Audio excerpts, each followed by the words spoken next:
Hi guys. So episode 3ലേക്ക് എല്ലാവർക്കും സ്വാഗതം. ആദ്യമായിട്ടാണ് നമ്മൾ എപ്പിസോഡ് കാണുന്നുണ്ടെങ്കിൽ ഞാൻ ആദ്യം തന്നെ എന്താ കാര്യം എന്ന് പറയാം. നമ്മൾ ഇൻസ്റ്റയിലുള്ള നല്ല നല്ല ബ്യൂട്ടിഫുൾ ആൻഡ് മീനിങ് ഫുൾ റൈഡ്സും കോഡ്സ് ഒക്കെ എടുത്തിട്ട് അതിനെക്കുറിച്ചുള്ള ഒരു ചെറിയ എക്സ്പ്ലനേഷൻ കൊടുക്കുന്ന വീഡിയോസ് ആണ്. ഇത് എപ്പിസോഡ് 3 ആണ്. എപ്പിസോഡ് 1ഉം 2ഉം കാണാത്തവർ നമ്മുടെ ചാനലിൽ കയറിയിട്ട് ആ എപ്പിസോഡ്സ് എന്തായാലും കാണാം. സോ നമുക്ക് വീഡിയോയിലോട്ട് പോകാം. സോ ഫസ്റ്റ് നമുക്ക് ഒരു റൈറ്റിംഗിൽ നിന്ന് തുടങ്ങാം.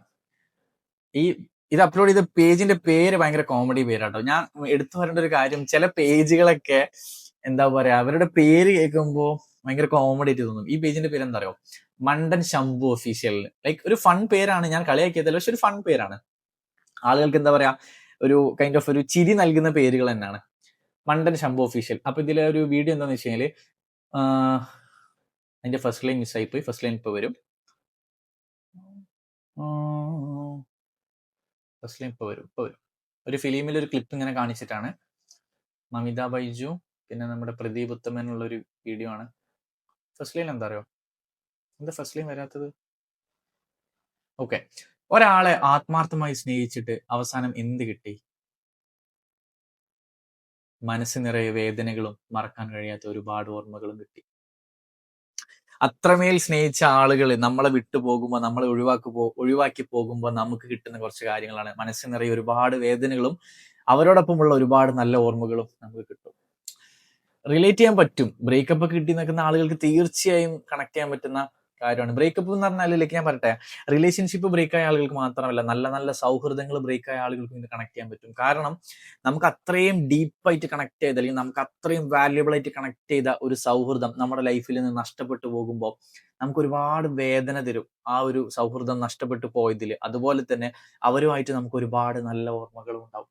സോ ഇത് റിലേഷൻഷിപ്പ് ബ്രേക്ക് ആയ ആളുകൾക്ക് മാത്രമല്ല, ഫ്രണ്ട്ഷിപ്പ് ബ്രേക്ക് ആയ ആളുകൾക്കും കണക്ട് ചെയ്യാൻ പറ്റും. Such A beautiful writing. അടുത്തത് ഓക്കെ, റെട്രോയിൽ എന്ന് പറയുന്ന ഒരു പേജ് അപ്ലോഡ് ചെയ്തതാണ്. ദൈവം നിനക്ക് വിജയം തരുന്നതിന് മുൻപ് നിന്നെ ഒറ്റപ്പെടുത്തും, നിനക്ക് വേദനകൾ തരും. പലപ്പോഴും നീ തോറ്റുപോയി എന്ന് വരും, ചിലപ്പോൾ പലതും നഷ്ടപ്പെട്ടേക്കാം. പക്ഷെ ഒരിക്കൽ നീ വിജയിക്കുക തന്നെ ചെയ്യും. Trust the process. മാൻ, അത് കൊണ്ടുപോയി. നമുക്ക് തോറ്റുപോകുന്ന സമയത്ത്, അല്ലെങ്കിൽ നമ്മളിങ്ങനെ തോൽവിയുടെ അടുത്തോട്ട് അടുക്കുന്ന സമയത്ത് നമ്മുടെ മനസ്സൊക്കെ ഇങ്ങനെ പതറിപ്പോവും. ലൈക്ക് നമ്മുടെ കോൺഫിഡൻസ് ഇങ്ങനെ താഴോട്ട് പോകുന്ന സമയത്ത് നമുക്ക് കിട്ടുന്നൊരു ഏറ്റവും ബെസ്റ്റ് മോട്ടിവേഷൻ ആണത്. അതായത് നമ്മളിങ്ങനെ വിജയത്തോട് അടുക്കുന്ന സമയത്ത് നമുക്ക് പടച്ചോൻ വേദനകൾ തന്ന് നമ്മളെ പരീക്ഷിക്കും, തടസ്സങ്ങളും തകർച്ചകളും തന്ന് നമ്മളെ പരീക്ഷിക്കും. നമുക്ക് ഒരുപാട് കാര്യങ്ങൾ നഷ്ടപ്പെട്ടു പോകും എന്നുള്ള തോട്ടൊക്കെ നമ്മുടെ മനസ്സിലേക്ക് വരും. പക്ഷെ അപ്പൊ നമ്മൾ ആലോചിക്കേണ്ട ഒരു കാര്യം എന്ന് വെച്ചാൽ, നമ്മൾ വിജയത്തിലേക്ക് അടുക്കുകയാണ്.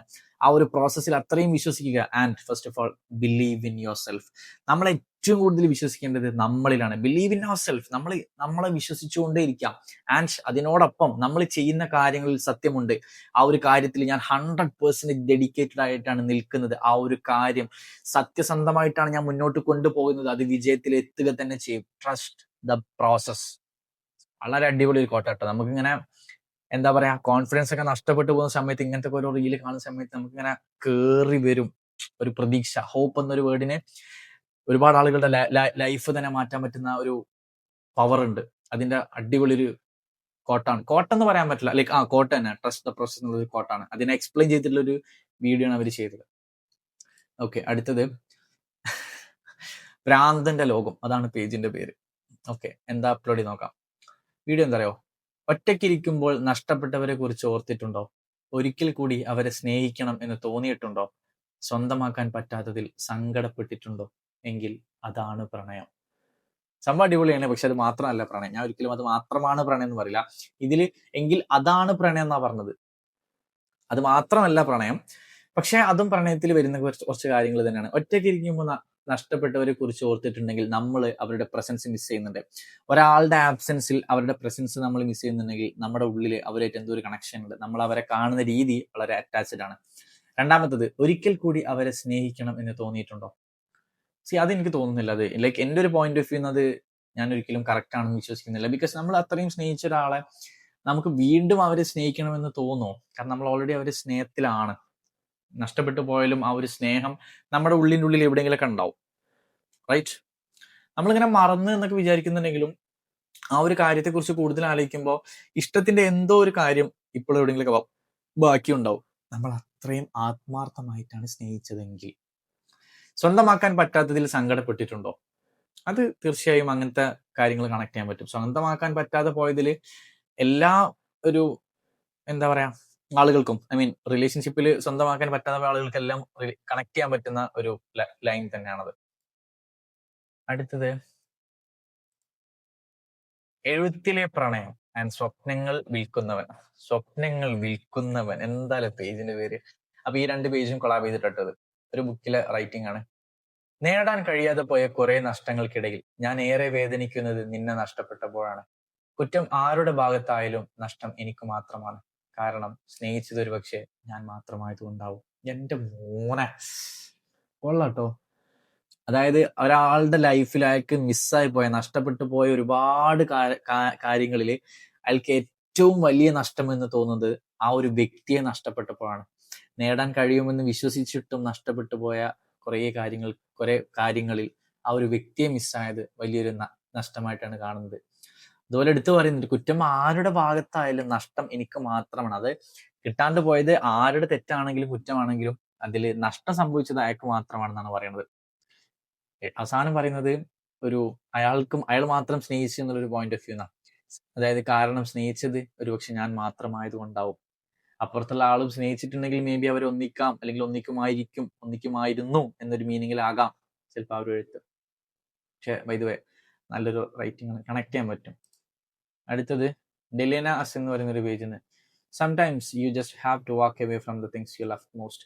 വളരെ പെർഫെക്റ്റ് എന്നല്ല, വളരെ കണക്ട് ചെയ്യാൻ പറ്റുന്ന ഒരു റൈറ്റിംഗ് ആണിത്. കാരണം ചില സമയങ്ങളിൽ, ചില സന്ദർഭങ്ങളിൽ നമ്മൾ സ്നേഹിക്കുന്ന ആളുകളിൽ നിന്നും അല്ലെങ്കിൽ നമ്മൾ സ്നേഹിക്കുന്ന കാര്യങ്ങളിൽ നിന്നും നമുക്ക് മാറി നിൽക്കേണ്ടി വരും, നമ്മൾ മാറിപ്പോകേണ്ടി വരും.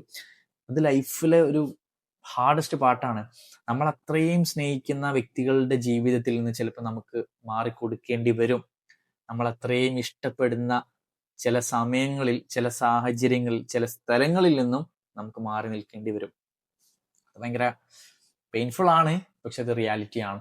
അടിപൊളി റൈറ്റിംഗ് കേട്ടോ, ഡെലേനാസ് എന്ന് പറയുന്ന ഒരു പേജ്. അടുത്തത് സ്മൃതികൾ എന്ന് പറയുന്ന ഒരു പേജ് ആണ്. ജീവിതത്തിൽ എന്തെങ്കിലും ഒരു അതിഥി വരും, ഇത്ര നാൾ എവിടെയായിരുന്നു എന്ന് ചോദിക്കാൻ തോന്നും വിധം അത്രമേൽ പ്രിയപ്പെട്ടതായി മാറുന്ന ഒരാൾ. എന്റെ മോനെ അത് കൊണ്ടുപോയിട്ടോ. നമ്മളിങ്ങനെ ആലോചിക്കുമ്പോൾ ലൈഫിൽ ചില ആളുകൾ കടന്നു വരുമ്പോൾ നമുക്ക് ഇങ്ങനെ തോന്നും, ഇവരെ നമ്മൾ ഇതിനു മുന്നേ ഇത്രയും കാലം പരിചയപ്പെടാഞ്ഞത്, ഇത്രയും കാലം ഇവരെ എവിടെയായിരുന്നു, എന്ത് ഇത്ര വൈകിപ്പോയി ഇവരെ പരിചയപ്പെടാൻ എന്ന് തോന്നുന്ന കുറച്ചാളുകൾ എന്ന് പറയുന്നില്ല, അറ്റ്ലീസ്റ്റ് ഒരാളെങ്കിലും ചിലപ്പോൾ നമ്മൾ ലൈഫിൽ മീറ്റ് ചെയ്യാം. എന്നിട്ട് അവസാനം നമ്മളെ ഏറ്റവും ഫേവറേറ്റ് ആയ ഒരാൾ മാറി ചെയ്യും. അതായത് വളരെ വൈകിപ്പോയി എന്ന് തോന്നും, പക്ഷെ നമ്മൾ കണക്ട് ആയി കഴിഞ്ഞാൽ നമ്മുടെ ഫേവറേറ്റ് ആളായി അയാൾ മാറും ചെയ്യും. സ്മൃതികൾ എന്ന് പറയുന്ന ഒരു പേജ് ആട്ടോ പോസ്റ്റ് ചെയ്ത്. കൊള്ളാം. അടുത്തത് ദാറ്റ് ഇന്നർ ഫ്രണ്ട് എന്ന് പറയുന്ന ഒരു പേജ് പോസ്റ്റ് ചെയ്തതാണ്. The friendship didn't end, the behaviour changed and that changed everything. സത്യം, ചില സൗഹൃദങ്ങൾ അത്രയും കണക്റ്റഡായ, അത്രയും വാല്യൂ കൊടുത്ത ചില സൗഹൃദങ്ങൾ നഷ്ടപ്പെട്ടിട്ടുണ്ടാകാം നമ്മുടെയൊക്കെ ജീവിതത്തിൽ. ശരിക്കും ഇരുന്ന് ആലോചിക്കുമ്പോൾ നമുക്ക് മനസ്സിലാവും, ചിലപ്പോ സൗഹൃദമല്ല അവസാനിച്ചത്, സൗഹൃദം തന്ന ആളുടെ സ്വഭാവം മാറി, സ്വാഭാവികമായിട്ടും സൗഹൃദവും മാറി. അതല്ലേ സത്യത്തിൽ ശരി? അതായത് ഇത് എല്ലാ കേസും ആണെന്ന് പറയുന്നില്ല, but most of the cases like ഇങ്ങനെ തന്നെയാണ് സംഭവിക്കുന്നത്. നമുക്ക് അത്രമേൽ സൗഹൃദം തന്ന ആളാരാണോ അയാളുടെ സ്വഭാവത്തിൽ വന്നൊരു മാറ്റം ആ ഒരു സൗഹൃദത്തെയും മാറ്റി, അങ്ങനെ പറയുന്നതാകാം കുറച്ചുകൂടെ നല്ലത്. അത് ഈ ഒരു റൈറ്റിംഗ് കറക്റ്റ് ആയിട്ട് എനിക്കും ഫീൽ ചെയ്യുന്നുണ്ട്. ദാറ്റ് ഇന്നർ ഫ്രണ്ട് എന്ന് പറയുന്ന ഒരു പേജ് ആട്ടോ പോസ്റ്റ് ചെയ്ത്. അടുത്തതാ മിനിമലിസ്റ്റ് ഒരു ബ്രാൻഡ് അല്ലേ? ആ ഒരു പേജാണ് പോസ്റ്റ് ചെയ്തത്. 3 ഉപദേശങ്ങൾ. 1, ചിന്തിക്കരുത്, ആരംഭിക്കുക. 2, വാഗ്ദാനം ചെയ്യരുത്, തെളിയിക്കുക. 3, പറയരുത്, കാണിക്കുക. ആക്ച്വലി ഇത് ഞാനും ഫോളോ ചെയ്യുന്ന ഒരു കാര്യം കേട്ടോ. അതായത് ഒരുപാട് ചിന്തിച്ച് ഒരുപാട് ടൈം ഒക്കെ എടുത്ത് ചെയ്യുന്നതിന് പകരം നമ്മൾ കൂടുതൽ ചിന്തിക്കണം. നമുക്കൊരു ഐഡിയ വന്നാൽ നമ്മൾ പെട്ടെന്ന് ആക്ഷനിലോട്ട് കിടക്കുക. അല്ലാണ്ട് നമ്മൾ ഇങ്ങനെ ചിന്തിച്ച് നിൽക്കുകയാണെങ്കിൽ ചിന്ത മാത്രമേ ഉണ്ടാവുള്ളൂ, ലാസ്റ്റ് ആക്ഷനും കാര്യങ്ങളൊന്നും ഉണ്ടാവില്ല. രണ്ടാമത്തത് വാഗ്ദാനം ചെയ്യരുത്. നമ്മൾ ഒരാൾക്കൊരു പ്രോമിസ് കൊടുക്കുന്നതിന് മുൻപ് പ്രോമിസ് എന്ന് പറയുന്നത് കൈൻഡ് ഓഫ് ഹോപ്പ്. നമ്മൾ അയാൾക്ക് പ്രതീക്ഷ കൊടുക്കുകയാണ്. സോ ഒരാൾക്ക് വാഗ്ദാനം ചെയ്യുന്നതിന് പകരം നമ്മൾ തെളിയിച്ചു കൊടുത്താൽ മതി. മൂന്നാമത്തത് പറയരുത്, കാണിക്കുക. ഈ രണ്ടും മൂന്നും ഏകദേശം സെയിം മീനിങ് വരുന്ന ഒരു കാര്യമാണ്. അതായത് നമ്മളൊരു കാര്യം ഒരാളോട് പറഞ്ഞു നിൽക്കുന്നതിനേക്കാൾ എത്രയോ ബെറ്റർ നമ്മൾ ചെയ്ത് കാണിച്ചു കൊടുക്കുന്നതാണ്. നല്ലൊരു ഇതാട്ടോ, റൈറ്റിംഗ് ആണ്. അടുത്തത് ലോസ്റ്റ് സ്റ്റോറി എന്ന് പറയുന്ന ഒരു പേജ്, 2 പേജിനായിട്ട് കൊളാബ് ചെയ്തിട്ടാണ് പോസ്റ്റ് ചെയ്തത്. ഒരു സമയം കഴിഞ്ഞാൽ നമ്മളെ അവരുടെ ജീവിതത്തിൽ നിന്നും പുറത്താക്കും. അതിന് പ്രത്യേകിച്ച് കാരണങ്ങളൊന്നും വേണ്ട, അവര് തന്നെ കാരണങ്ങൾ ഉണ്ടാക്കിക്കോളും. എന്റെ മോനെ, സത്യമാണ്. കാരണം ചില ആളുകള് ലൈഫിൽ പ്രത്യേകിച്ച് ഒരു റീസണും ഉണ്ടായിട്ടില്ലെങ്കിലും നമ്മൾ ഒഴിവാക്കാൻ വേണ്ടി ഓരോ കയ്യില് കുറെ റീസൺസ് ഉണ്ടാവും. അത് പ്രത്യേകിച്ച് ഒരു സിറ്റുവേഷൻ നമ്മൾ ക്രിയേറ്റ് ചെയ്യേണ്ട ആവശ്യമൊന്നുമില്ല. ഓരോ കയ്യിൽ ഓൾറെഡി ആ ഒരു കാര്യങ്ങളൊക്കെ സെറ്റ് ആയിട്ടുണ്ടാവും. ലൈറ്റ് കുറഞ്ഞു വരുന്നുണ്ടോ? എനിക്ക് അറിയില്ല കേട്ടോ, ചെറുതായിട്ട് കുറഞ്ഞ പോലെ ഫീൽ ചെയ്യുന്നു. ഭയങ്കര കണക്ട് ചെയ്യാൻ പറ്റുള്ളൂ കുറെ ആളുകൾക്ക്. അടുത്ത എന്താ, അസർ ഫെക്സ് എന്ന് പറയുന്ന ഒരു പേജാണ്. അങ്ങനെ തന്നെയാണ് തോന്നുന്നത്, കറക്റ്റ് പ്രൊണൗൺസിയേഷൻ എനിക്ക് മനസ്സിലാവുന്നില്ല. ഫസ്റ്റ് ഒരു റൈറ്റിംഗ് ഉണ്ടായിരുന്നു, മിസ്സായി പോയി. മറ്റെന്തും മറക്കാം, ചിരിച്ചുകൊണ്ട് ചതിച്ച മുഖങ്ങൾ ഒഴികെ. ചിരിച്ചുകൊണ്ട് ചതിച്ച മുഖങ്ങൾ ഒഴിച്ച് മറ്റെന്തും മറക്കാം. നമ്മളെ കൂടെ നിന്ന് നമ്മളെ കൂടെ എല്ലാത്തിനും ഉണ്ടാവും എന്നുള്ളൊരു വിശ്വാസം നമുക്ക് തന്നിട്ട് അവസാനം അവര് ചതിക്കുന്ന ഒരു മൊമെന്റ്, ഒരിക്കലും എക്സ്പെക്ട് ചെയ്യാത്ത ആളുകള് നമ്മുടെ ലൈഫിൽ കൂടെ നിന്നുകൊണ്ട് തോളിൽ കൈയിട്ട് ചെവി കടിക്കാന്നൊക്കെ പറയണ പോലെ അങ്ങനെ നിന്ന് ചതിക്കുന്ന ആളുകളുണ്ടല്ലോ, അവരുടെ ലൈഫിൽ നമുക്ക് മറക്കാൻ തന്നെ പറ്റില്ല കേട്ടോ. കാരണം അത്രയും വിശ്വസിച്ച കുറച്ച് ആൾക്കാരാവും. എക്സ്പെക്ട് ചെയ്യില്ല ഓരോ ഭാഗത്ത് അങ്ങനെ ഉണ്ടാവുന്നത്. അടുത്തത് മനസ്സിന്റെ വർണ്ണങ്ങൾ എന്ന് പറയുന്ന ഒരു പേജ് പോസ്റ്റ് ചെയ്തതാണ്.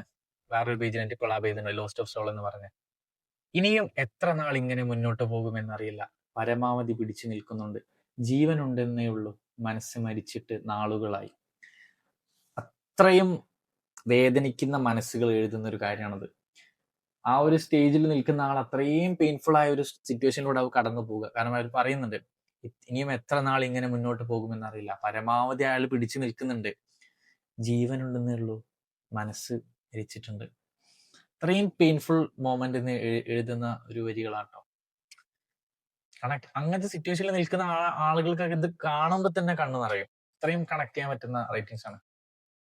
അടുത്തത് ഷാഹിനെ എന്ന് പറയുന്ന ഒരു പേജ്, മറ്റ് 2 പേജായിട്ട് കൊളാബ് ചെയ്തിട്ടുണ്ട്. എന്താന്ന് വെച്ച് കഴിഞ്ഞാല് ഒരു റൈറ്റിംഗ് ആണ്. ഒരു മിനിറ്റ്, ഫസ്റ്റ് ലൈൻ മിസ് ആയിപ്പോയി. If Allah has taken something from you, trust him, he has something better for you. Man, സത്യം. നമ്മളിന്ന് ലൈക്ക് എന്താ പറയാ, നമ്മളിത് പഠിച്ചോൻ എന്തെങ്കിലും എടുത്തിട്ടുണ്ടെങ്കിൽ, അല്ലെങ്കിൽ നമുക്ക് എന്തെങ്കിലും കാര്യം നഷ്ടമായി എന്ന് തോന്നിയിട്ടുണ്ടെങ്കിൽ അതിലും മനോഹരമായ ഒരു കാര്യം നമുക്ക് വേണ്ടി പഠിച്ചോൻ തരും, അല്ലെങ്കിൽ നമ്മളെ കാത്തിരിക്കുന്നുണ്ട്. കൺഫേം ആണ്. അത് അത്രയും വിശ്വസിച്ചാൽ മതി. പഠിച്ചോനിലും അതുപോലെ തന്നെ പ്രാർത്ഥനയിലും കിട്ടും നമുക്ക് അതിലും വലുത്, അതിലും നല്ലത്. അടുത്തത് ഓക്കെ, സോ കഴിഞ്ഞ്. അപ്പം 3, 6 ഏകദേശം 9 റൈറ്റിംഗ്സും കോട്ടിന്റെ അടുത്താണ് നമ്മൾ ഇന്ന് ഡിസ്കസ് ചെയ്തത്. സോ ഞാൻ പറഞ്ഞില്ലേ, ചില റീൽസും ചില റൈറ്റിംഗ്സും ചില കോട്ട്സൊക്കെ കാണുമ്പോൾ അത്രയും കണക്ട് ചെയ്യാൻ പറ്റുന്ന, അല്ലെങ്കിൽ അത്രയും മീനിങ്ഫുൾ ആയ വാല്യുബിൾ ആയ കാര്യങ്ങളാണ് പല റൈറ്റിംഗ്സും നമുക്ക് തരുന്ന മെസ്സേജുകൾ. അപ്പം ഇത്രയും കാര്യങ്ങൾ എഴുതാൻ പറ്റുന്ന ആളുകൾക്ക് എത്രത്തോളം ചിന്തിക്കാൻ പറ്റും? അപ്പൊ നിങ്ങൾ കാണുന്ന ആളുകളിൽ നിങ്ങൾക്ക് തന്നെ തോന്നാം ഇതിനേക്കാൾ കൂടുതൽ ചിലപ്പോൾ നിങ്ങൾക്കും എഴുതാൻ പറ്റുമായിരിക്കും. സോ നിങ്ങളും എഴുതുക. എഴുതുക എന്ന് പറയുന്നത് ഒരു മനുഷ്യന്റെ കാലിബർ ഒരുപാട് ഉയർച്ചകളിലേക്ക് എത്തിക്കും. നമ്മൾ എഴുതുന്ന സമയത്ത് നമ്മൾ അത്രയും ഫോക്കസ്ഡ് ആയിട്ട് ചിന്തിക്കുന്നത്, അത്രയും ഡീപ്പായിട്ട്, അത്രയും അലേർട്ടായിട്ട് നമ്മൾ ഇരിക്കുക ഒരു കാര്യം എഴുതുന്ന സമയത്ത്. സോ അങ്ങനെ ഒറ്റയ്ക്ക് ഇരുന്ന് എഴുതുമ്പോൾ ഇതുപോലെ മനോഹരമായ, അത്രയും ബ്യൂട്ടിഫുൾ ആയ രീതിയിൽ നമുക്ക് എഴുതാൻ പറ്റും. കണക്ട് ചെയ്യാൻ പറ്റുന്ന ഒരുപാട് കോട്ട്സ് എഴുതാൻ പറ്റും, കണക്ട് ചെയ്യാൻ പറ്റുന്ന ഒരുപാട് ലൈഫ് സിറ്റുവേഷൻസ് എഴുതാൻ പറ്റും. അത്രയും കാര്യങ്ങൾ വെച്ചിട്ട് നമുക്ക് ഒരുപാട് പേര് ഇൻഫ്ലുവൻസ് ചെയ്യാൻ പറ്റും. ഇങ്ങനെ ഒരുപാട് കാര്യങ്ങൾ എഴുത്തിൽ. writing is such a beautiful thing. So if you are interested in writing, എഴുതി നോക്കുക, ട്രൈ. ചിലപ്പോൾ ഒരുപാട് ആളുകളെ നിങ്ങളെ വാക്കുകൾ കൊണ്ട് നിങ്ങൾക്ക് ഇൻഫ്ലുവൻസ് ചെയ്യാൻ പറ്റിയാലോ. So that's it for today. Anyway thanks for watching. So നമുക്ക് എപ്പിസോഡ് 4-ൽ മറ്റു പല ബ്യൂട്ടിഫുൾ റൈറ്റിംഗ്സും കോട്ട്സും പുതിയ റീൽസുമായിട്ട് എപ്പിസോഡ് 4-ൽ കാണാം. So that's it for today. Bye bye.